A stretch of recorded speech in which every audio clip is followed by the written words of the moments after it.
قل ان کنتم تحبون اللہ فاتبعونی یحببکم اللہ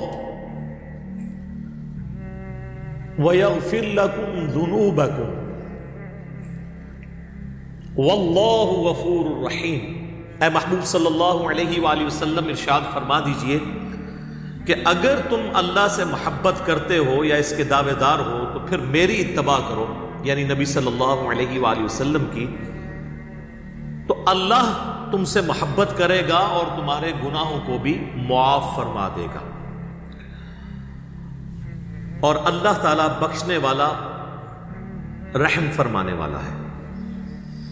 میرے بھائیوں، اتباع کے حوالے سے میں نے بتایا تھا کہ اتباع کی ڈیفینیشن ہوتی ہے محبت کے ساتھ کسی کی پیروی اختیار کرنا، یعنی اطاعت پلس محبت از اکول ٹو اتباع۔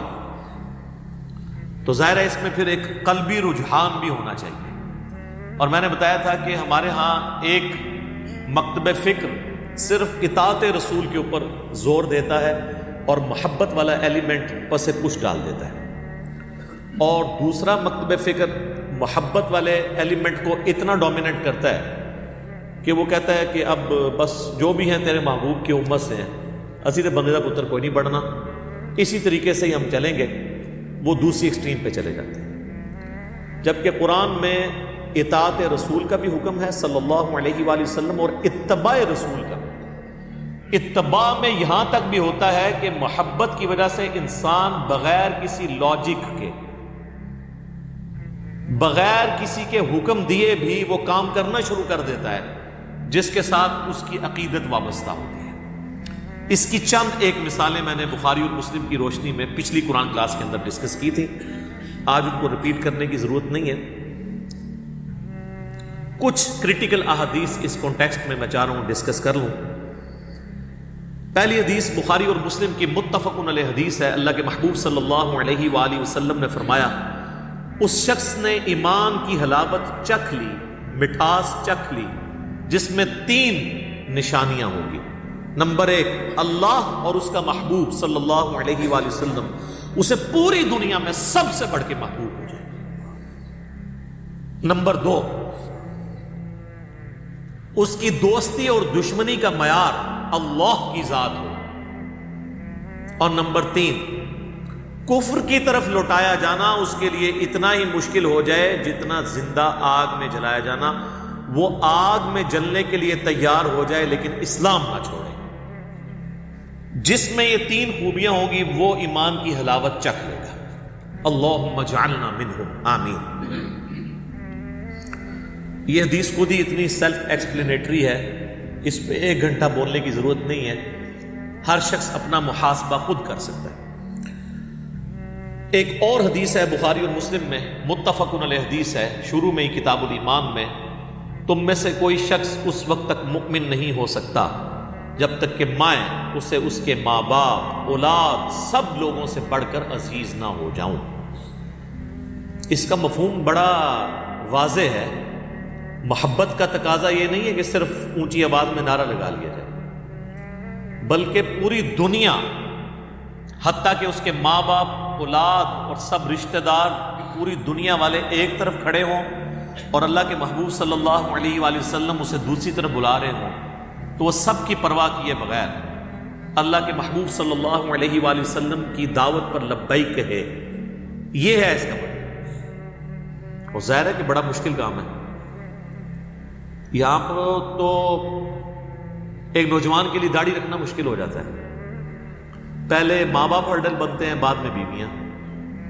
عورتوں کے لیے نقاب کرنا مشکل ہو جاتا ہے کہ ہم اس معاشرے میں مس فٹ ہیں، اور ویسے ان سے پوچھے تو وہ کہیں گے کہ اللہ کے نبی سے سب سے بڑھ کے ہم محبت کرتے ہیں صلی اللہ علیہ وآلہ وسلم۔ تو محبت کو جسٹیفائی کرنا ہے اطاعت اور پیروی کے ساتھ، حکم عدولی والا معاملہ نہ ہو۔ جس سے محبت کرتا ہے نا، پھر اس کے لیے کر گزرتا ہے انسان۔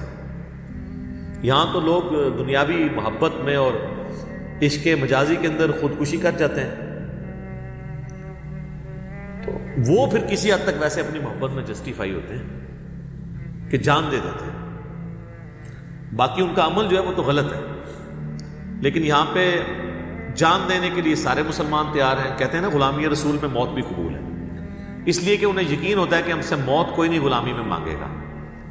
ہم سے ڈیمانڈ ہوگی فجر کی نماز جماعت سے پڑھنے کی، یہ تو ہم پڑھ نہیں سکتے، موت ہمیں قبول ہے، کیونکہ موت تو ہم سے کسی نے مانگنی نہیں ہے.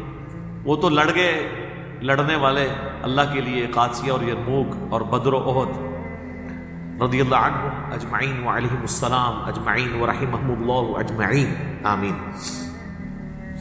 ہم تو صرف دعوے دار، ہم ایئر کنڈیشن ماحول میں بیٹھ کے بھی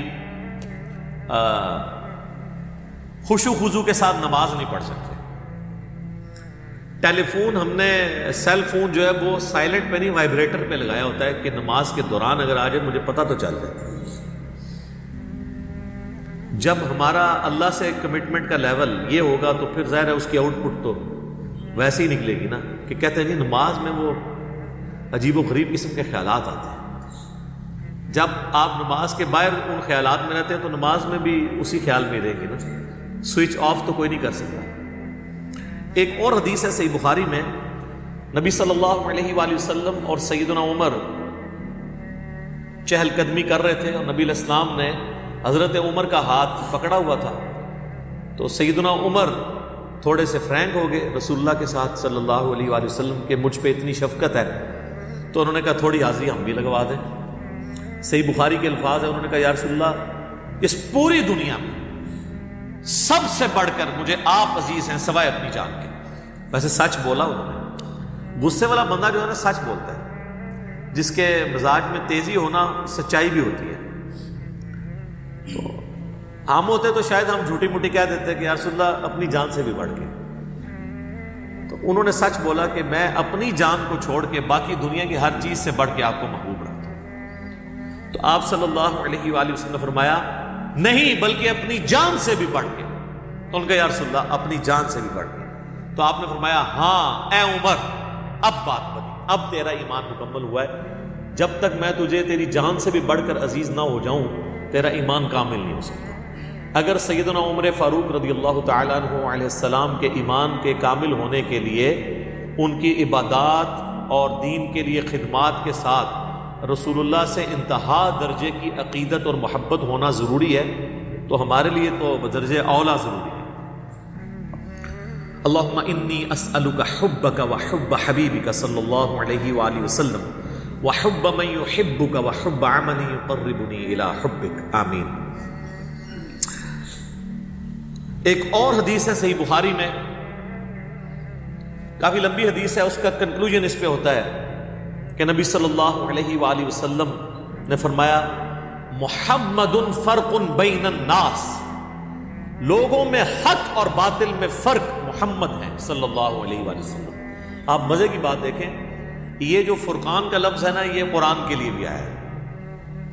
شہر رمضان الذی انزل فیہ القرآن ھدی للناس وبینات من الھدی والفرقان.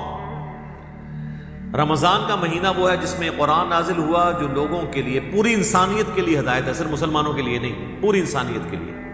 اور اس میں ہدایت کے روشن دلائل ہیں اور یہ حق اور باطل میں تمیز کرنے والی کتاب ہے الفرقان.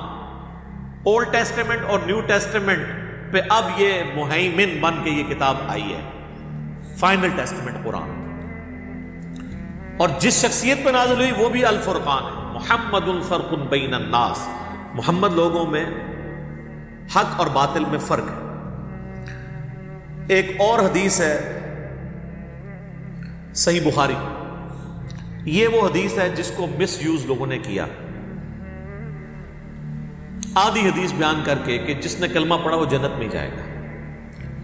امام بخاری نے صحیح بخاری میں بالکل آخر میں جا کے نا ایک باب باندھا. میں اکثر سوچتا تھا یہ باب شروع میں ہونا چاہیے، مشکات کے شروع میں ہے وہ باب. اس باب کا نام ہے کتاب الاعتصام بالکتاب والسنہ، کتاب و سنت کو مضبوطی سے پکڑنے والا چیپٹر، جس میں انہوں نے ساری وہ حدیثیں جمع کی ہیں جس میں ترغیب دلائی گئی ہے کہ کتاب اللہ اور سنت کو مضبوطی سے پکڑنا ہے. لیکن انہوں نے آخر میں جا کے چیپٹر باندھا ہے. مطلب یہ کہ جب آپ بخاری شریف اینڈ کریں نا تو یہ بات آپ نے ضرور یاد رکھنی ہے، کیونکہ یہاں پر تو آپ کو بتاؤں کئی مزار ایسے ہیں جس پہ ختم قرآن کی طرح ختم بخاری بھی ہوتا ہے تلاوت کر کے.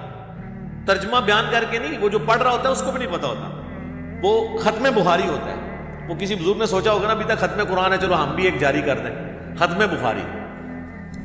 تو ختم بخاری جب ہو رہا ہو اور اس کے اینڈ پہ پہنچے ہوں تو کتاب و سنت کو مضبوطی سے پکڑنے والی احادیث ان کے سامنے ہے۔ اس میں ایک حدیث ہے، نبی صلی اللہ علیہ وآلہ وسلم نے فرمایا میری پوری امت جنت میں جائے گی سوائے اس شخص کے جس نے جنت میں جانے سے انکار کر دیا۔ سر کون ہے جو جانے سے انکار کرے گا؟ ہم تو بغیر کچھ کیے جانے کے لیے تیار ہیں، تو انکار کیوں کرنا ہے؟ بن بلائے مہمان بنے ہوئے ہیں سارے کلمہ کو مسلمان، تو انکار کس نے کرنا ہے؟ تو صحابہ نے بھی یہی پوچھا، یا رسول اللہ یہ انکار کون کرے گا؟ آپ نے فرمایا آپ جواب سنیں، کتنا انٹلیکچوئل ہے۔ جو صحیح مسلم کی حدیث ہے، مجھے اللہ نے جوامع کلمات کے ساتھ مبعوث کیا ہے، بات مختصر لیکن اس کی گہرائی بہت زیادہ۔ آپ نے فرمایا جس نے میری اطاعت کی وہ جنت میں جائے گا، اور جس نے میری نافرمانی کی اس نے جنت میں جانے سے انکار کر دیا، اس نے خود ہی انکار کر دیا۔ تو پوری امت جنت میں جائے گی سبجیکٹڈ ٹو، اس شرط کے ساتھ کہ وہ اطاعت اختیار کرے۔ باقی وہ چیز اپنی جگہ موجود ہے کہ جس نے ایک دفعہ بھی صدقے دل سے کلمہ پڑھا ہے، اگر اس کی زندگی کا ڈومیننٹ پہلو برائیوں پہ ہے تو الٹیمیٹلی ایک نہ ایک دن وہ اپنا عذاب بھگت کے جنت میں جائے گا۔ وہ تو عقیدہ ہے، لیکن یہ بڑا خطرناک معاملہ ہے۔ یہ یہاں ایئر کنڈیشن کمرے میں بیٹھ کے یہ بات کرنا بڑی آسان ہے، لیکن 5 منٹ کے لیے نہیں، 5 سیکنڈ کے لیے موم بتی کے فلیم کے اوپر یوں ہاتھ رکھنا یہ مشکل ہے۔ اور وہ مسلمان کہہ رہا ہوتا ہے خیر ہے جی پھیرا ہی لگے گا نا، پھر سے جنت ہی ٹوٹ جانا ہے۔ ایک پھیرا جو 5 سیکنڈ کے لیے موم بتی نہیں برداشت کر سکتا، وہ کہتا ہے ایک پھیرا لگے گا۔ جبکہ بخاری اور مسلم دونوں میں حدیث ہے کہ جہنم کی آگ دنیا کی آگ سے 70 گنا تیز ہے۔ اللہم اجرنا من النار۔ اور بخاری اور مسلم کی متفق علیہ حدیث ہے کہ جہنم کا سب سے ہلکا عذاب یہ ہے کہ پاؤں میں آگ کی جوتیاں پہنائی جائیں گی اور اس کی تپش سے دماغ ہنڈیا کی طرح کھولے گا۔ یہ سب سے ہلکا عذاب ہے۔ تو بھاری عذاب کون اس کو بریف کر سکتا ہے؟ ویسے آنکھیں بند کرنی ہے تو بے شک کر لیں۔ وہ جو مولا علی کا قول ہے کہ انسان سویا ہوا ہے مرتے ہی جاگ جائے گا، اوہ اصل زندگی تو یہ تھی، لیکن اس وقت جاگنے کا فائدہ نہیں۔ ایک اور حدیث ہے مسند امام احمد میں ہے، المستدرک للحاکم کے اندر بھی ہے، مشکات میں بھی آپ کو مل جائے گی شروع میں ہی۔ اللہ کے محبوب صلی اللہ علیہ وآلہ وسلم نے زمین پہ ایک سیدھی لکیر کھینچی اور اس کے دائیں اور بائیں کچھ ٹیڑھی لکیریں کھینچی ایسے، اور آپ نے اس سیدھی لکیر کے اوپر ہاتھ رکھ کے کہا وَأَنَّ هَذَا صِرَاطِي مُسْتَقِيمًا، یہ ہے سیدھا راستہ میرا،